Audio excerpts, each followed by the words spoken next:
recombinant DNA technology, we need to do what we call choosing a cloning vector. Okay, so usually there is what we call cloning vectors, expression vectors. So today we'll be looking at how do you choose a cloning vector.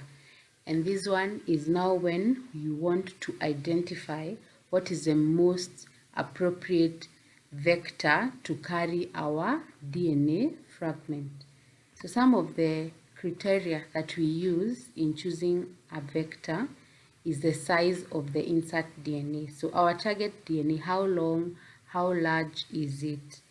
Because we have most vectors being able to carry up to around 15 kbs, okay, like the plasmids, the cosmids, the bacteriophages.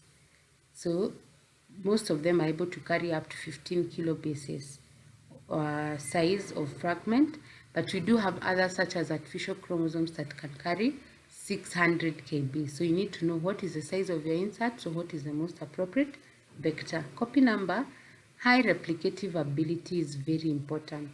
So how replicative is your vector? How is it able to produce as many copies once you do culturing, so that you're able now to amplify or clone your DNA of interest. So for example, E. coli, when we use E. coli, it yields very good copy number. It is highly replicative, and therefore the E. coli cultures of recombinant plasmids are excellent. So also selectable markers are important because of what we call screening. We need to know at the end of the experiment if we have achieved recombination of our DNA. So the most common selectable markers are antibiotic resistances, and in E. coli we have resistance to ampicillin, kanamycin, tetracycline, and chloramphenicol. The cloning sites. This is now the area in which we are going to put our fragment of choice or our target DNA fragment onto the vector. So for example, a vector of choice should have at least a single location of insertion so that we are able to now have a place where we can target. And usually most plasmids, for example, have what we call a multiple cloning site that has very many different types of restriction enzyme sites, and this is very important. Then we have also what we call a vector that has a restriction endonucleoside compatible with the insert fragment generating restriction enzyme. You see, when we want to clone or to recombine, we need to cut both the fragment of interest and the vector DNA using the same restriction enzyme. So you have to choose a cloning vector that is compatible in terms of restriction enzyme. If you want to use EcoR1, probably your vector does not have EcoR1 site. So it is important to ensure compatibility in terms of the restriction enzymes that you can use for both the vector and the target DNA. Specialized plasmid functions also very important. We need what we call specific functions that can help us achieve certain goals. I have talked about the functions of vectors in the video that I'm going to link above.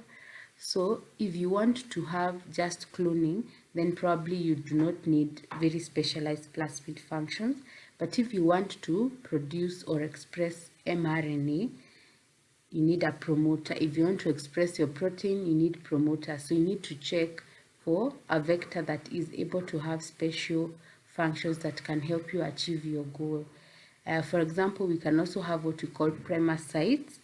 A vector that has primer sites is very important for applications in DNA sequencing, PCR, amplifications, etc. Compatibility, again, also important. Different plasmids are sometimes unable to coexist in the same cell. So you need to check for plasmids or vectors that can be able to coexist, so that when it comes to transformation of bacterial cell, once you put the recombinant plasmid, now the one that already has the target insert, it can be able to coexist with other existing plasmids which are not recombinant. So those are the 6 main criteria that you will use when you're choosing a cloning vector. Thank you for watching this video. Remember to hit the subscribe button if you're here for the first time, and remember to keep sharing, commenting and liking. See you in our next tutorial.